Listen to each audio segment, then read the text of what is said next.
Tapi kalau lo ngerasa ya gue sebenarnya masih punya ada energi dan waktu untuk bisa meng-create something, ya udah itu aja jalan. Dan sebaiknya di jalan itu jangan sampai lo memulai sesuatu ketika lo sudah tidak punya pilihan.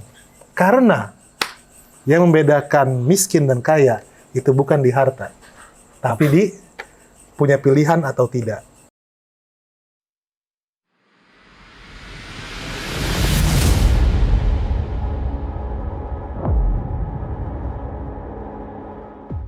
Agar lebih produktif, masyarakat Indonesia banyak yang mencari ide-ide bisnis rumahan. Yang menarik adalah buka usaha di tengah pandemi itu cukup menambahkan pemasukan yang signifikan untuk kantong Anda. Ide-ide usaha ini itu kurang lebih banyak dicari oleh masyarakat Indonesia melalui berbagai macam platform. Dari mulai YouTube sampai yang lain-lain. Nah, yang menarik juga, masyarakat Indonesia itu dibuat untuk lebih kreatif dalam memasuki pandemi. Dibuat untuk lebih kreatif untuk menggali bakat-bakat mereka yang terpendam dalam dirinya. Sadis. Jadi nggak cuman dari ibu rumah tangga, sampai mahasiswa pun semua memiliki peluang untuk membuka sebuah usaha. Keren banget. Pas banget hari ini gua lagi main ke rumah seorang kawan lama. Di rumah seorang kawan lama yang gua kenal itu dari tahun 2012. Yang gua tahu beliau adalah seorang karyawan swasta dan masih aktif sampai sekarang, dan beliau membuka sebuah bisnis rumahan yang lagi naik daun. Amin. Amin. Brother, gimana kabarnya? Alhamdulillah. Di sini ada Rian yang memiliki bisnisnya namanya Tender Lovin. Nih, ntar ada di deskripsi, ntar gue masukin. Siap. Oke, sebelum kita ngobrol-ngobrol santai, mungkin kita kenal dulu kali ya sama Pinvestor. Oke. Jadi betul tadi kata Hingga, betul bahwa nama gue Rian, ya itu tepat. Jadi emang gue tuh masih kerja di sebuah perusahaan. Dan sembari kerja di perusahaan, pas masa pandemi, karena pandemi gue juga akhirnya memutuskan untuk menjalani menjalani bisnis ya. Yes. Bisnis atau enggak jual steak, jual daging, dan saat ini emang udah rencananya mau expanding sih. Maksudnya expanding dalam arti growing ya. Growing. Udah mulai nambah karyawan beberapa. Ya. Udah mulai wangi ya. Gitu. Iya. Gak enak juga menurut tangga. Gitu. Tetangga emang suka banyak yang komplain di sini? Enggak komplain, enggak. Justru malah suka beli gitu kan. Oh, gitu. Terus kayak, wah, akhirnya ada jajanan enak di Cinere. Gitu. Oh gitu. Nggak suka apa namanya, bro, lagi bikin apa nih bro gitu. Gue mampir kali ya ke rumah lo gitu. WhatsApp-WhatsAppan gitu. Enggak. Masih batasin diri juga mereka sebenarnya sih. Oke. Tertib. Tapi lu dari karyawan ya? Kita ngomongin lu dari karyawan. Start dari lu karyawan. Terus tiba-tiba lu mau menerjunkan diri lu ke dalam bisnis F&B. Waduh, ada apa tuh tadi? Iya. Ya beginilah kalau di rumah. Iya, ini namanya kita di rumah ya, maklum aja ya gitu. Di rumah ntar mungkin ada anak gua mungkin tiba-tiba kesini. It's okay, brother. Terus ada mbak yang di rumah ngebantu ngejatuhin apa. Biasa sih. Nah, lo ceritanya tuh lu gimana tuh? Tiba-tiba lo bisa terjun, lu jatuh cinta sama dunia F&B. Sebenarnya sih jatuh cinta sama dunia F&B belum tahu juga ya, tapi gue cinta sama makanan iya. Yes. Dan memang banyak sih ya sebenarnya ya. Hanya oke deh, dari pertama dulu deh. Dari pertama, pas sebelum pandemi, gue tuh orangnya emang suka makan, suka ke restoran-restoran, suka perhatiin makanannya apa, tapi gue spesifik. Yang gue suka itu adalah steak dan daging. Yes. Ada yang steak ini enak, tapi sayang tipis banget. Jadi lo ngerasa cuman daging sama bumbu, tapi rasa aslinya daging itu hilang karena udah ketutup sama bumbu. Atau kan pesen steak terus langsung dibanjirin sama kuah gitu ya, sama sausnya. Dan rasa dagingnya tuh nggak berasa. Iya, sayang banget. Nah terus udah mulai juga yang keluar namanya Meltik, yang gue juga ngerasa sayang juga sih dengan Meltik itu, karena ya orang sih nggak apa-apa ya milih makan Meltik, teman. Rasa dagingnya hilang, tapi mereka lebih mengutamakan kempukan gitu kan ya. Ya kalau kempukan banyak banget ya, gak usah makan steak, banyak daging empuk gitu ya. Dulu gue pernah sih beli Meltik Cuman mereka nulisnya Wagyu tuh. Nah itu Wagyu Meltik gitu. Sebenarnya emang boleh nggak sih orang ngomong kayak gitu? Sebenarnya sih nggak boleh ya. Nggak boleh. Sebenarnya sih nggak boleh karena ya Meltik, Wagyu itu adalah Wagyu, Black Angus atau Black Angus. Yes. Tapi sebenarnya, tapi itulah ada teknik pemasaran ya. Gue sebenarnya pengen menyampaikan ini tuh udah lama gitu. Kalau Meltik itu bukan Wagyu bro gitu. Bukan bro. Jadi itu Meltik itu daging yang sebenarnya diintervensi oleh keahlian manusia dengan menyuntik minyak canola atau minyak apapun itu, dan kalau mau makan Meltik sebaiknya sama orang yang percaya aja. Dia nggak tahu apa yang mau disuruh, apa yang ditaruh, diinjek di minyak itu kan. Tapi anyways, balik lagi ke situ, karena kegemaran gue sama daging dan gue suka ngundang teman-teman gue ke rumah untuk makan steak, bakar-bakar, atau enggak kalau teman gue lagi ada acara, gue yang selalu lo yang tukang masaknya gitu ya? Tukang masaknya, bener. Tukang masaknya, tukang cari dagingnya, potongannya apa, terus budgetnya berapa gitu kan, cari yang pas. Ya udah, benar-benar gue pilihin, gue bikinin. Ya, lalu pandemi mulai, acara-acara itu udah nggak ada, maupun di rumah gue, maupun di rumah temen gue. Terus akhirnya ada beberapa temen gue yang pengen ngerasain steak gue lagi, yang bilang katanya kangen sama steak gue. Enak steak lo nih. Iya, katanya, wah gue kangen makan steak lo Yan. Kenapa? Kan ada, lu bisa delivery gitu sama restoran. Enggak nih steak beneran, soalnya gue kangennya. Asik. Steak beneran, emang ada steak bohongan. Iya. Tapi anyways, itu dia minta dan dia katanya mau bayar. Ya akhirnya gue bikinin. Terus dia bilang, gue akan bayar ini dengan harga 1,5 gitu ya. Kamu berapa gram 1,5? Gue tuh kemarin sih rib eye 600 gram. 600 Segini ya gram. tebel ya kalau nggak saya? Tergantung sih bro, kalau misalnya lebar, kalau potongan USDA itu kan lebih lebar ya, itu pasti ya palingan 3 cm ya, 3 cm, 3,5 cm lah ya. Iya. Kan lebar karena dia. Karena ya kalau daging USDA lebar, kalau mau Australia dia lebih bentuknya kayak cube roll, dia agak kecil ya. Tapi dia bilang dia mau bayar 1,5, tapi terus dia kasih syarat ke gue.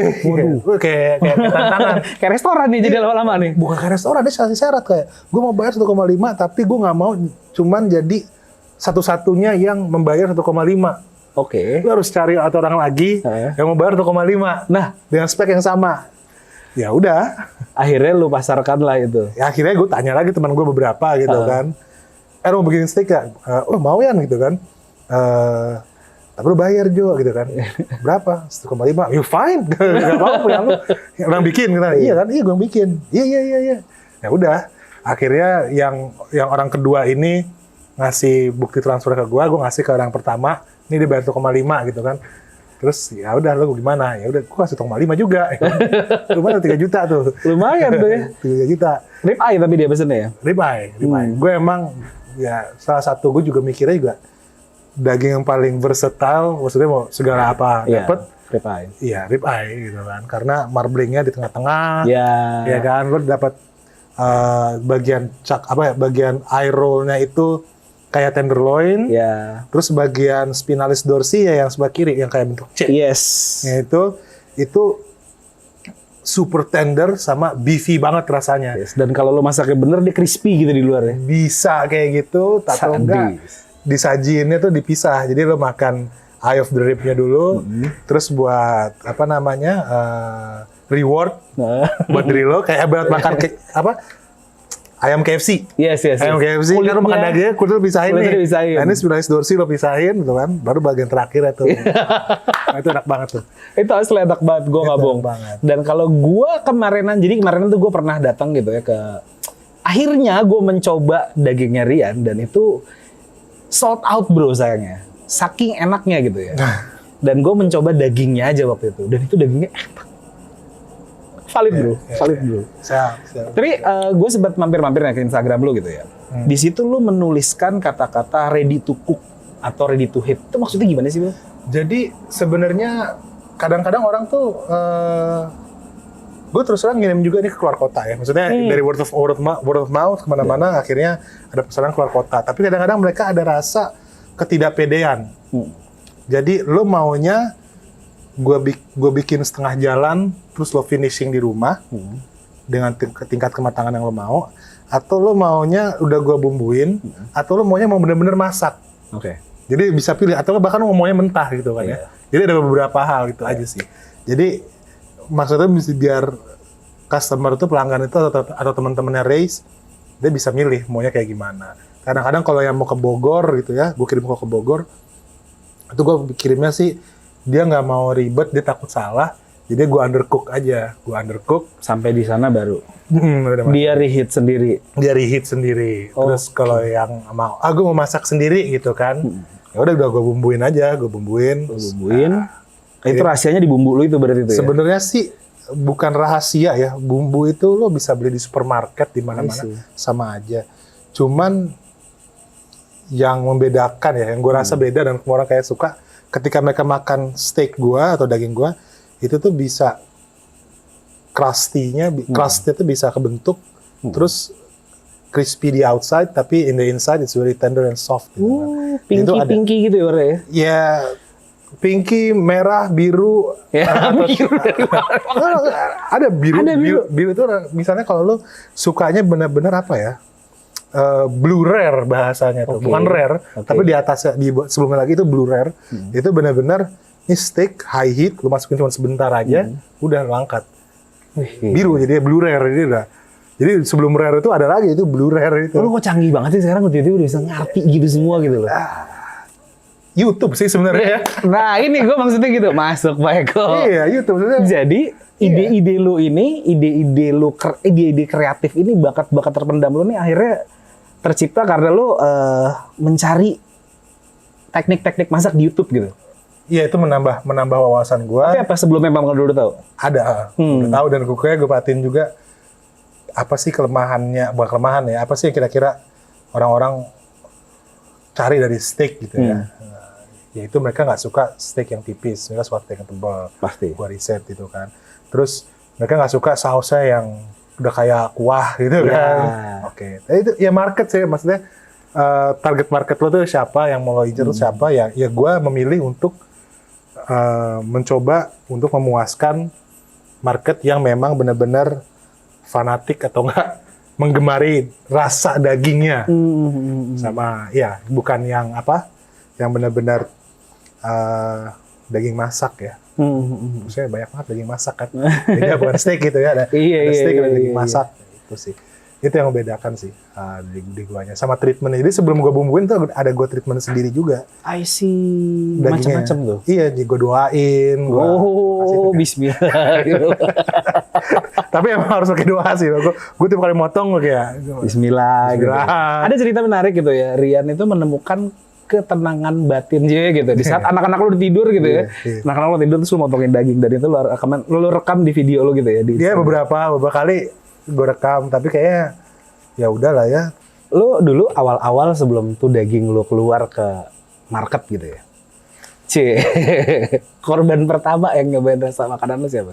Gue sendiri. Parameter kalau itu tuh wah ini udah valid nih, daging gue udah pas nih. Oh, gue tuh dulu justru pernah bikin review, bukan review ya.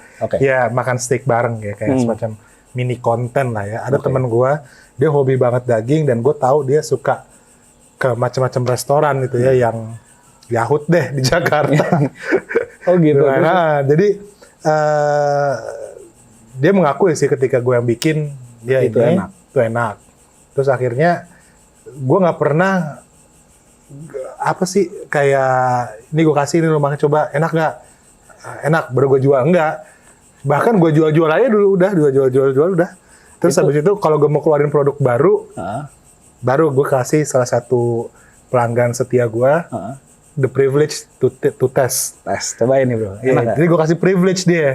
Gue kasih privilege, bukan enak nggak sih? Karena gue tahu pasti enak. Cuman gue nanya feedbacknya itu apa yang bisa diimprove. Untuk research lu gitu ya? Iya, untuk research gue. Kalau enak sih makan enak ya. Semua orang bisa bikin enak. Maksudnya apapun tuh enak gitu. Nasi goreng enak nggak? Enak. Bubur ayam enak nggak? Enak. Mie ayam enak nggak? Enak. Cuman apa dari mie ayam itu yang bisa gue improve? Jadi gue nanya bukan enak atau enggak. Satu, cocok atau enggak, pertanyaan gue. Lalu kedua, feedbacknya apa? Cocok atau enggak kan berarti kan dia akan jawabnya, karena saya itu sukanya profilnya ke makanan itu manis. Ini kurang gula deh rasanya gitu kan. Terus lu feedbacknya gimana? Udah enak, tapi mungkin kalau dibikinnya itu nggak sesuai tingkat kematangan yang diinginkan karena di delivery, Yes. nyampe coba di undercook gitu kan. Oh iya benar juga ya. Iya tuh. Itu agak sulit sih tuh ngepasinnya tuh, bener-bener ngepasinnya banget sulit sih. Kalau Sulit. menurut gue ya. Benar sulit. Karena apa ya, lo kalau somehow gitu ya, gue juga pernah melakukan hal yang seperti lo lakuin gitu. Gue masak buat satu keluarga besar gue gitu ya. Dan itu sulit untuk menyenangkan semua orang. Ya. Dan itu juga yang lo rasain. Ya, jadi akhirnya gue bikin pakem aja, medium atau medium well udah gitu. Oh. Terus tanyain mau dipotongin atau enggak. Tadi istilahnya sih banyak komunikasi ya ke pelanggan ya. Biar supaya sesuai sama sebisa mungkin sesuai dengan ekspektasinya mereka gitu kan. Karena kan ini F&B itu services ya. Betul. Jadi harus selain itu enak tapi juga harus solusi. Benar. Solusinya lo mau ngenyangin doang atau Ya. mau memberikan kepuasan terhadap makanan yang lo sajikan ke mereka gitu kan. Gitu sih. Oke. Cuma memang kadang gitu ya, lo agak tricky ya. Kalau misalkan gue, let's say gue ke steakhouse gitu, proper steakhouse gitu loh. Kalau proper steakhouse gitu ya, yang pernah sepengalaman gue ya, di saat gue potong, udah sesuai belum kematangannya katanya gitu kan. Begitu gue cek belum, itu di take out bro, diganti sama yang baru, udah sesuai belum gitu. Nunggu lo ini untuk gue tanya aja ya, diganti sama yang baru lo berarti nunggu masak lagi Nunggu atau masak lagi. Kurang lebih begitu. Ya. Tapi iya, gue nggak tahu ya apakah memang itu servisnya mereka atau kayak gitu. Cuman gue sih kayak merasa diperhatikan gitu. Benar. Ya memang kalau kita ngomongin servis memang itu harus yang terbaik sih karena lo Betul. di bidang F&B gitu ya. Setuju. Well, tapi kalau misalkan lo ngomongin lo masak nih ya waktu itu kan untuk teman-teman lo, untuk research teman-teman lo gitu. Itu waktu itu pada saat itu lo masih aktif tuh di kantor. Masih. Dan itu lo ngebagi waktunya gimana sih lo? Kan masih buat Weekend. teman-teman kan? Buat teman-teman di weekend. Acara-acara itu kan? Ya, pas lagi main-main lah, pas kita lagi Weekend. iya weekend, selesai kantor, pas lagi tanggal merah. Jadi itu parts of hobby kalau bisa gue bilang. Iya, jadi dan itu kan free ya, maksudnya dilakukan free. Jadi ya emang karena gue suka ngerjainnya ya udah. Itulah, kalau kita suka ngerjainnya ada energi positif yang keluar. Setuju nggak? Bisa. Tapi sejujurnya gitu, lo sebagai yang masak steak gitu, lo masak steak itu susah nggak sih bro sebetulnya? Terus terang ya, kalau bang susah, mungkin ya karena berkali-kali sih gue terus terang gue mulai masak steak itu tahun 2009 atau 2009 gitu. 2009 start itu. 2009 mulai kayak. Gue kenal lama 2012 bro, kok lo nggak pernah masakin gue sih bro? Kita belum sedekat itu ya? Bukan sih, lo nggak minta. Oh gitu? Lo nggak minta, terus lo nggak ngundang gue juga. Kena deh nih gue jadinya kan? Iya kan, lo nggak. Iya, ngundang gue. Lo ngundang gue. Iya, tapi kita dimasakin deh kita ya? Iya. Well, tapi kalau misalkan ngomongin masak steak nih, basic tools itu apa aja sih yang perlu banget orang kalau masak? Buat gue. Buat lo deh. Gua masak steak itu sih daging. Yes. Daging, beneran daging. Terserah, ini cuts, potongan apa aja. Yep. Yang penting tebal. Lalu kedua, garam. Ketiga, apa aja yang bisa memberikan heat, panas. Yes. Udah itu aja sih. Lu mau masak di atas batu juga, kalau batunya itu panas bisa. Oke. Tapi kalau gue sukanya pakai pan ya. Iya. Gue sukanya pakai pan. Gue suka pakai pan dan gue menyajikannya pakai pan. Pan seared gitu ya? Iya. Butter seared gitu. Nonton dari Gordon Ramsay, Pak. Ya, Biasa, salah. ada YouTube juga. Namanya juga kita mencari ide-ide bisnis rumahan ya kan? Iya. Gak salah dong ya kan? Enggak. Pernah coba pakai talo juga. Talo tuh apa tuh? Lemak sapinya, men. Oh bisa juga itu dimanfaatin. Jadi lemak sapi kumpulin dipanasin, digoreng.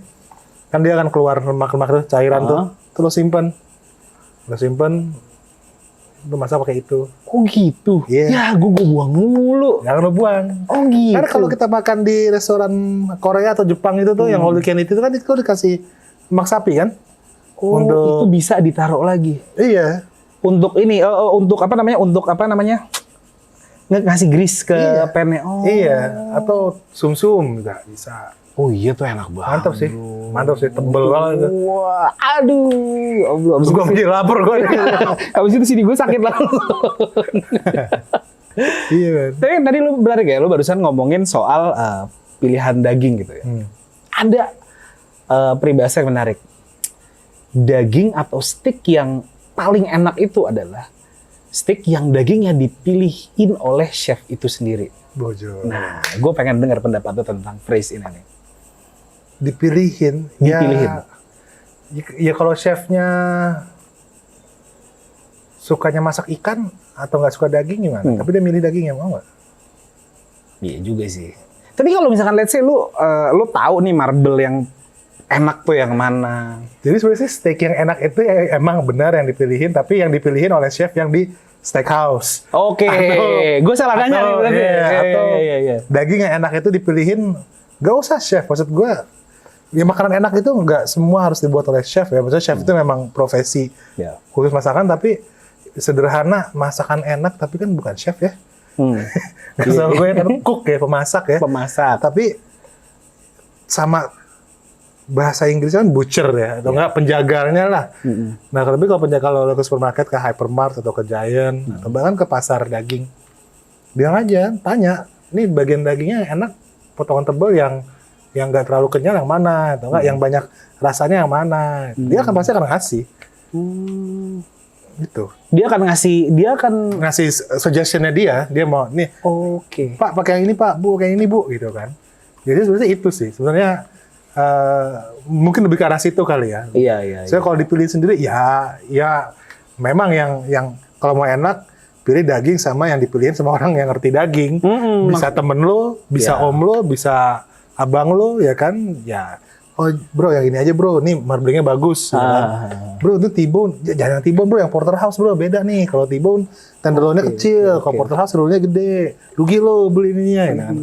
Kayak gitulah. Jadi itu sih yang gue berikan kadang-kadang ke pelanggan gue ya.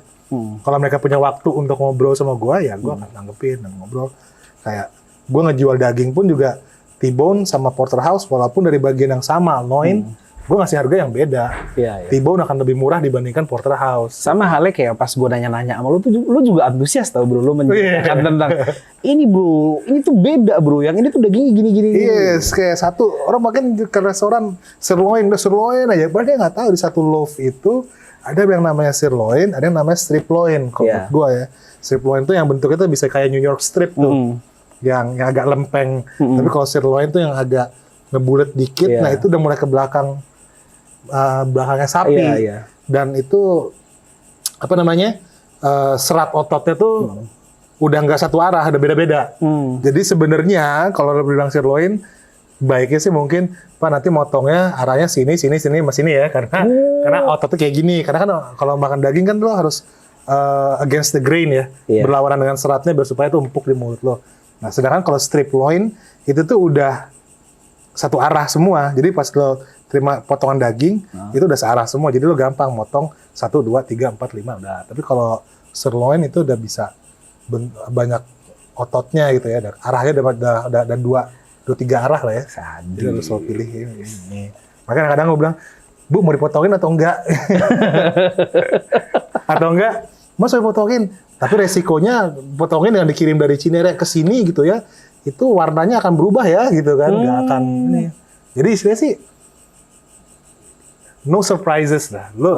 Kita kasih gambaran ketika steak itu nyampe di meja makan lo, itu akan seperti apa, dan cara mitigasinya untuk lo bisa menikmatinya secara optimal, apa yang harus lo lakuin. Jadi gue kayak tanya, lo manasin atau enggak gitu kan, mau. Kadang-kadang gue suka nggak enak, di rumah tuh punya oven atau enggak gitu kan. Kan bukan gue kayak gimana, tapi kalau lo punya oven manasinnya sekian menit dengan kayak gini. Kalau lo nggak punya oven, lo pakai teflon sekian gini gitu. Jadi kayak gitu sih. Segitunya ya berarti ya? Segitunya. Nah, gue nggak tahu nanti yang ngelanjutin gue nih pas kerja karyawan nih bisa memberikan itu, tapi gue yakin sih bisa ya, karena ya challenge-nya dan yang gue harus ready adalah membuat ini sebuah bisnis ya, bukan hanya sekedar jualan steak, tapi bisnis Dimana cara gue itu harus bisa gue duplikasi ke tim gue untuk dia bisa memiliki customer service atau knowledge yang serupa.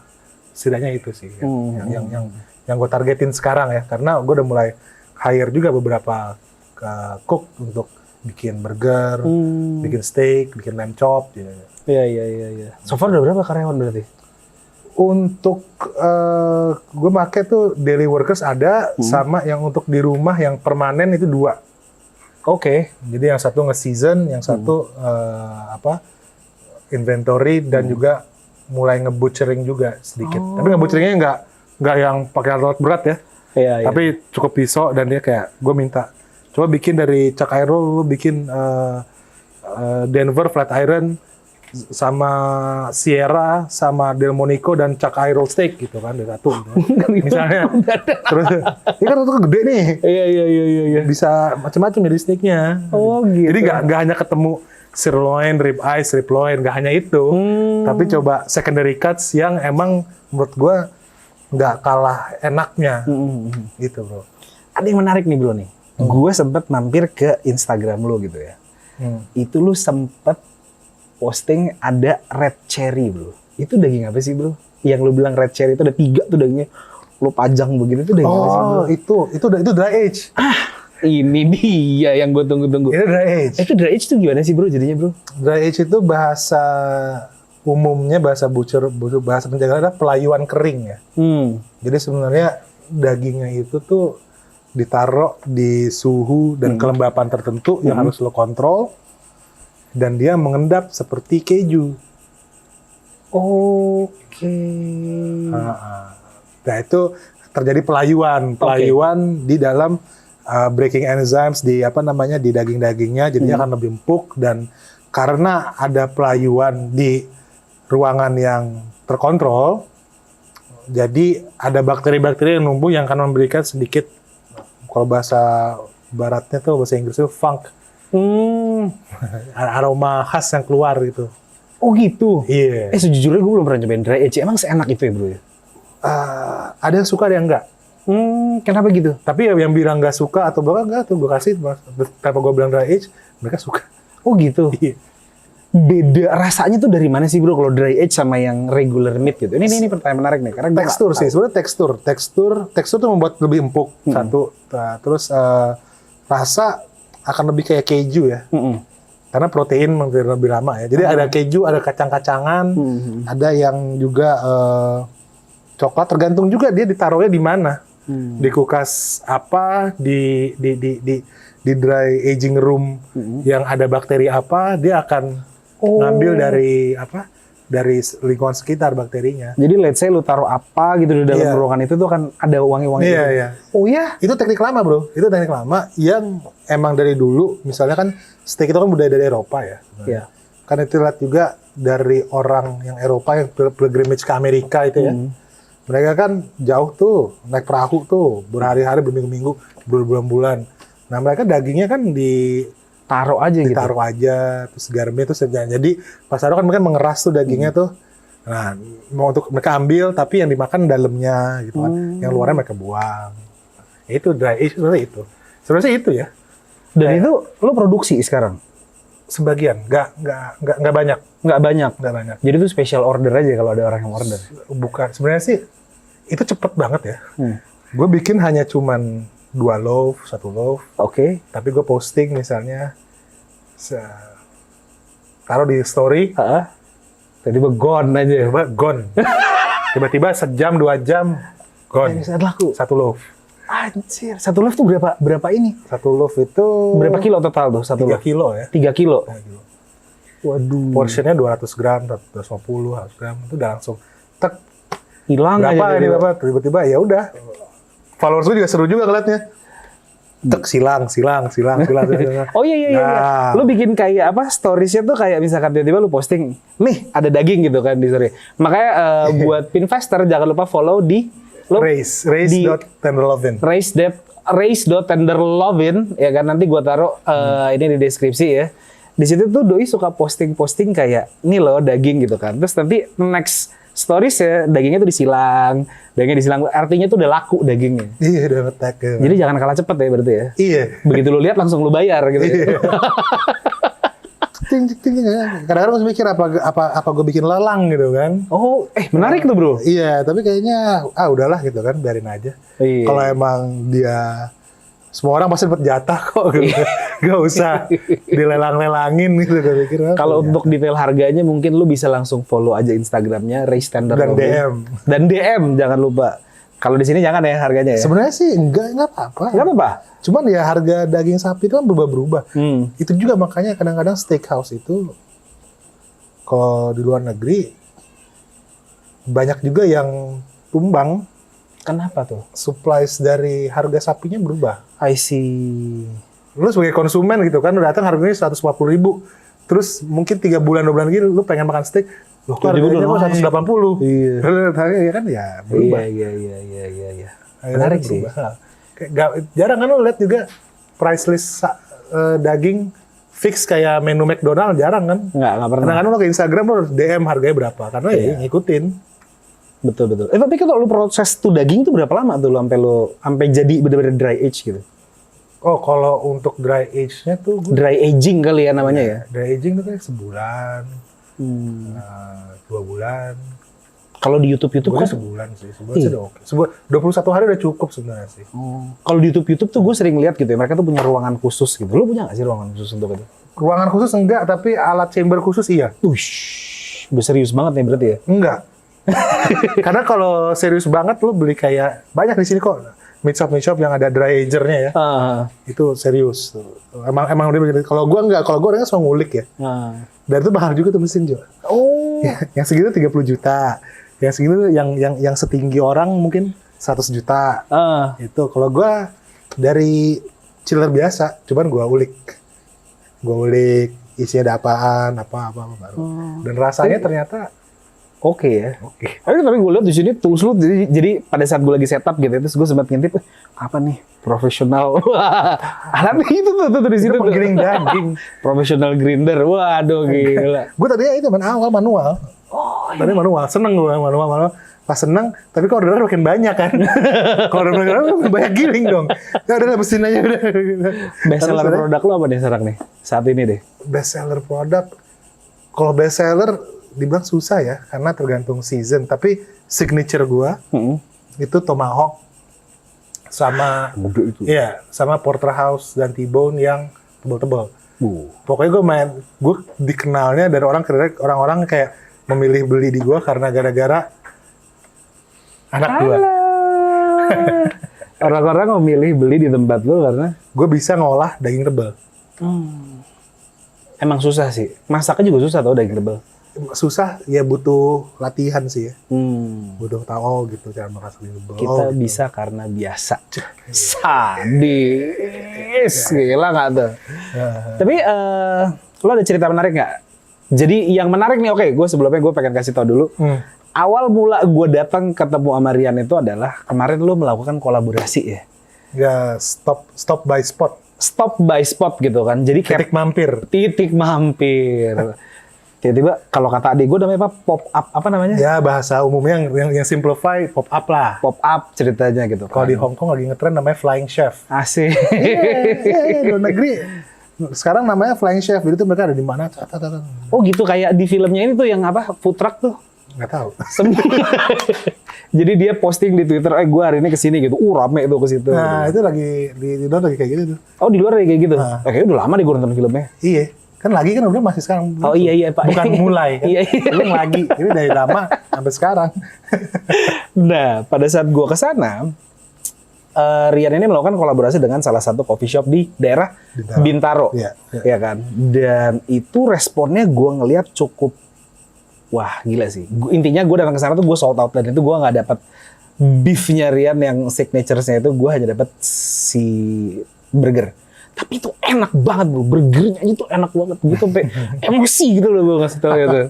Tapi serius bro, itu enak banget burger lo. Iya, thank you man. Sama-sama brother. Cuman gue pengen tahu lo apa yang menarik tuh dari situ tuh, dari customer lo, cerita-cerita menarik apa yang dari lo melakukan pop up itu? Gue sih yang menarik itu ya titik pelajaran sih sebenarnya sih. Kadang-kadang ngolah daging tebel itu butuh waktu dan itu lama. Dan gue juga kadang-kadang, bukan kadang-kadang sih, gue akhirnya menyaksikan sendiri mereka saat mereka tidak sabar itu seperti apa. Dan gue juga akhirnya introspeksi juga ya. Padahal gue sempet kayak, wah sabar dong ngobrol gitu kan. Tapi kan gue bilang, wah gue karena gue lagi capek nih, karena emang banyak banget itu. Iya banyak terus banget.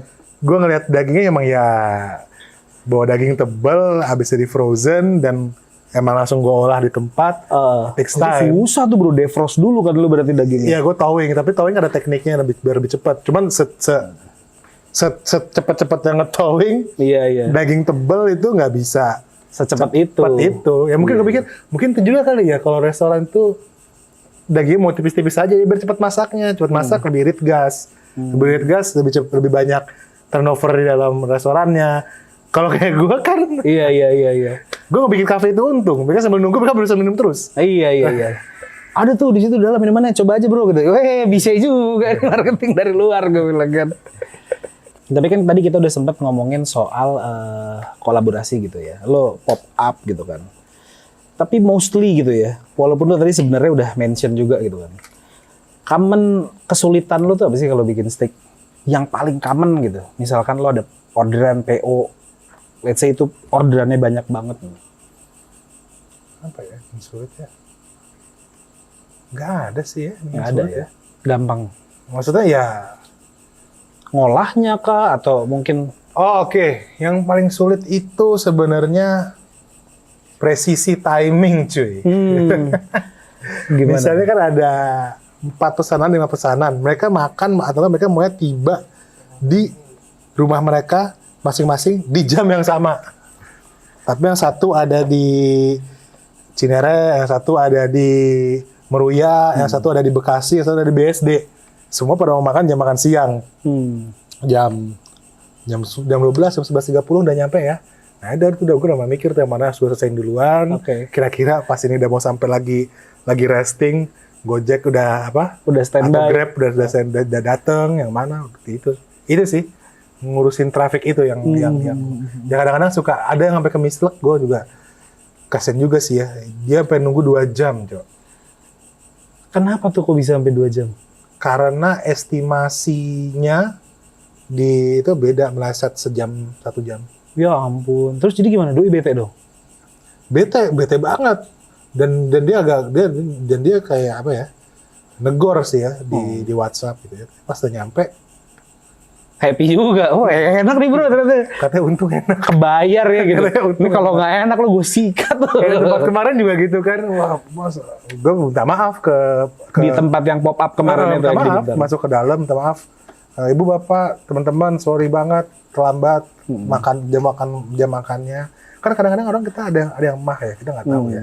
Kan kasian juga ya. Kadang ya, gue sih beruntung aja kadang-kadang ada customer yang terbuka aja. Saya ada mah itu, waktu saya tunggu duluin pasti. Kalau ternyata dan seenak ini nggak apa-apa lah, kita nunggu lama gitu. Iyalah kalau misalkan udah nunggu lama atau iya, kebayar lah bro, aman ya kan. Tapi kalau kita ngomongin soal Instagram lo atau promosi lo gitu ya, lo rencananya mau seprogresif apa nih promosi lo di Instagram kah? Let's say untuk lo promote si produk lo ini. Apa ya? Gue sih mencoba untuk tetap menjaga kualitas aja sih. Iya bener sih, kalau namanya kualitas itu udah nomor 1. Kan services ya, tadi balik lagi yang lo bilang. Services. Lo nggak kepikiran mau bikin kayak bini lo gitu kan? Bikin YouTube juga gitu kan, konten YouTube. Paling sih tujuannya untuk kalau misalnya gue nanti bikin YouTube channel atau enggak apalah ya konten, bukan untuk mempromosiin steak gue, tapi untuk kayak sharing aja. Sharing teknik masaknya, terus teknik daging apa yang gue pakai. Sadis. Tapi sempat kepikiran mau bikin itu? Iya. Kapan rencananya kira-kira? Pas dipertemukan waktunya dan energinya dan kerabat-kerabatnya oleh Tuhan Yang Maha Esa aja. Tapi big picture lu nih, lo dengan lo bikin usaha begini nih ya, usaha bisnis rumahan. Goals lu tuh arahnya lu mau kemana sih? Goals gue terus terang masih blur ya. Kalau goalsnya ya, tapi yang kebayang bagaimana untuk ngedelivernya udah. Tapi gue sih yang pengen gue seneng sih gue memperkerjakan orang ya. Memberikan lowongan untuk orang-orang. Iya, memperkerjakan orang maksudnya, dan juga memberikan harapan. Jadi pas gue jalan bisnis ini, mungkin ini juga gue juga sempet alhamdulillah gue dikenalin sama temen gue sebuah sekolah, Ya.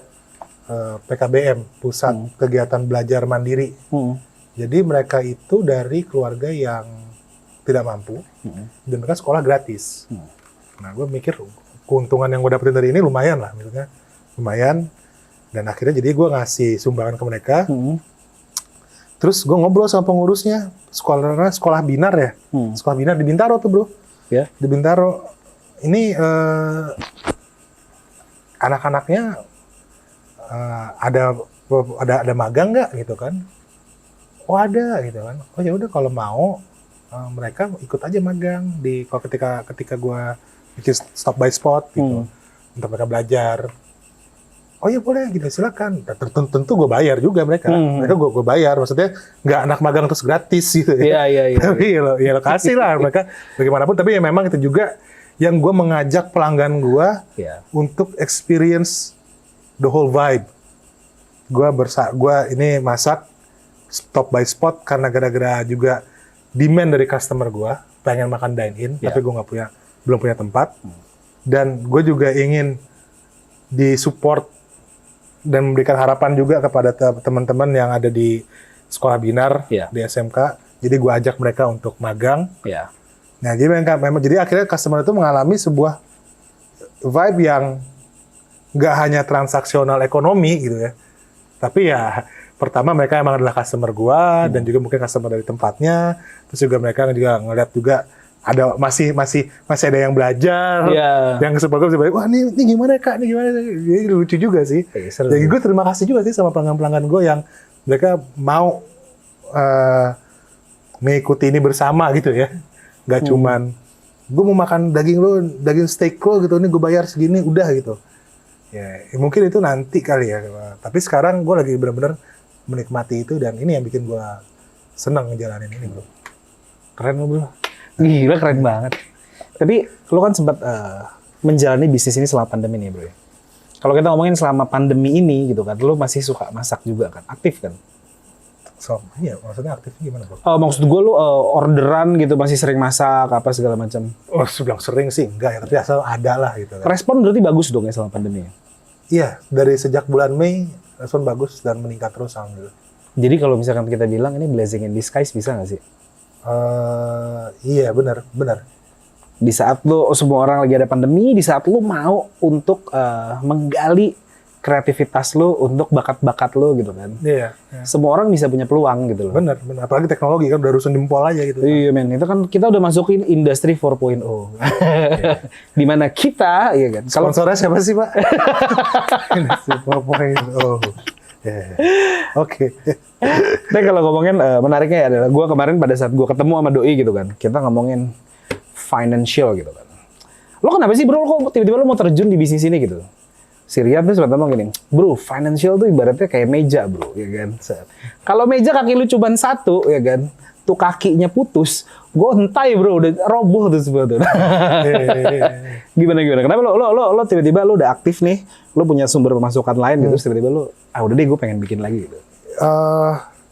Pertama ya karena emang gue menyukainya. Terus memang gue merasa juga kita itu menjadi pekerja di sebuah perusahaan sampai kapan ya? Ya sampai lo menikmatinya kan, sampai lo udah nggak suka lagi atau sampai udah ngerasa jalur gue bukan di sini gitu kan ya.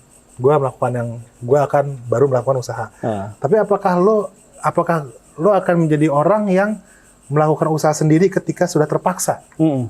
Bagaimana kalau lo memulainya itu ketika memang lo menyukainya? Iya. Jadi kan sebenarnya ketika lo berusaha, gue masih kalau kita memulainya karena kepepet atau karena nggak ada pilihan, itu mistake sih buat gue, kesalahan. I think we should start anything justru pas ketika tidak merasa terpaksa. Ketika kita punya pilihan, kita memilih untuk menjalani sebagai karyawan perusahaan dan juga sebagai entrepreneur atau jualan atau anything yang bisa lo memiliki dua income. Ya lo bisa kerja dan berinvestasi, bisa kerja sambil sampingan either itu konsultan atau apalah gitu kan. Ya sama aja kayak lo kalau berinvestasi itu kan nggak menaruh semua telur di dalam satu itu ya, satu basket kan. Kan selalu gitu kan. Ya begitupun juga kita yang masih produktif, energi kita nggak hanya di satu itu aja. Ya mungkin kalau dia suka banget sama perusahaannya, ngefans banget sama CEO-nya, sok lah gitu, silakan gitu ya. Tapi kalau lo ngerasa ya gue sebenarnya masih punya ada energi dan waktu untuk bisa meng-create something, ya udah itu aja jalan. Dan sebaiknya di jalan itu jangan sampai lo memulai sesuatu ketika lo sudah tidak punya pilihan. Karena yang membedakan miskin dan kaya itu bukan di harta, tapi di punya pilihan atau tidak. Boleh juga. Tapi kalau ngomongin investasi nih, lo so far udah melakukan investasi belum sih? Tadi kan lo menarik nih, lo melakukan investasi. Istri gue men. Apa aja kalau gue boleh tahu apa aja? Ya emas, terus ori, sun juga, terus habis itu dia juga ada mulai aktif juga, bukan aktif sih, maksudnya robot-robotan. I see. Udah terjun ke situ. Dia udah. Oh, lo nggak ikutan? Gua enggak, gue sih dari sektor ini aja. Kan udah, kalau gue itu ikut campur itu juga bingung kan? Iya. Jadi gue mungkin kayak ada namanya aplikasi keuangan juga gue coba masukin berapa ratus ribu, di spread aja udah gitu kan? Iya. Bisa lihat aja. Keren juga lo ya. Jadi ya namanya juga walaupun istri itu kan, lo masih sebagai kepala keluarga juga lo masih dalam satu rumah tangga ya kan? Ya iyalah. Kok nggak sih? Maksud lo tangga gue jadi MLM. Enggak, investasi lo tuh di mana-mana gitu maksud gue. Istri gue satu nggak ada downline bro. Jadi berarti kakinya ada 4 nih ya, ibarat satu meja gitu ya, kalau dipotong satu ya lo masih bisa hidup gitu kan. Kaki pendapatan ya. Kaki pendapatan. Bukan kaki rumah tangga ya. Kaki rumah tangga, kaki pendapatan. Satu. Kaki pendapatan ya dicoba untuk membangun beberapa. Iya. Tapi kalau misalkan kita ngomongin nih, balik lagi deh kita ngomongin ke Ray Standard Lovin gitu ya. Kedepannya nih bakalan ada yang baru nggak sih dari Ray Standard Lovin? Atau lo mau upscale kah? Atau lo mau gimana? Enggak sih, kita ngencengin ini aja, ngencengin kemampuan produksi dan throughput aja di garasi. Sama mungkin rencana, ya kalau ada orang yang mau ngasih tempat, boleh lah. Gitu kan, kita datang, kita kerjasama, revenue sharing berapa, fleksibel lah maksudnya. Oke. Nggak terpacu apa, tapi yang penting delivery masih terus berjalan dan gue nambah tim untuk bisa memonitor karena gue juga udah mulai kerja. Karena kemarin kan sempat cuti untuk membenahi ini ya, sempat cuti terus habis itu sekarang udah mulai kerja. Itu aja bro. Oke. Jadi buat investor ya kan, kalau lo kepikiran, ini menarik deh, ini anak nih kayaknya untuk dijadiin aset sih, aset lebih. Maksudnya, gue penasaran nih sama dagingnya, emang seenak itu gitu. Bisa di follow ke race.tenderlovin. Race.tenderlovin atau Instagram lo juga? Ya, jangan bebas lah. Ntar ada di deskripsi ya gue taruh. Well anyway, sebelum kita menutup acara gitu, lo ada any last word nggak buat investor di luar sana? Pinvestor Pinvestor di luar sana. Buat pinvestor, ya ini materi-materinya menarik ya. Gue juga nge-follow si Ingga juga di YouTube. Dan makasih banyak kalau udah nonton dari awal sampai akhir ini. Semoga berdaging. Dan sekarang adalah kita di fase, kita ada di tahapan atau di dunia yang sebatas kemauan aja. Karena semua itu udah urusan jempol aja. Udah sih. Betul. Urusan jempol. Udah. Scroll up, scroll down, tap, bye, racik. Waduh bro, tapi thank you banget ya kita udah dikasih main-main lagi nih ke BPKS on the go kita ini. Mudah-mudahan bisnisnya lancar, sukses, investasi juga lancar, semuanya cuan semua. Amin, dan mudah-mudahan cita-cita ke depannya bisa diwujudkan oleh Yang Maha Kuasa. Thank you Kak. Sama-sama, gue yang thank you buat Pinvestor. Jangan lupa nonton ngobrol santai kita di PKS on the go. setiap hari Jumat. Dan jangan lupa di like, di subscribe, di share, dan di komen. Kalau gitu gue Ingga Putra, mundur diri. Dan gue Rian dari Ray Standard Lovin. Sampai jumpa di Pikes selanjutnya. Bye-bye.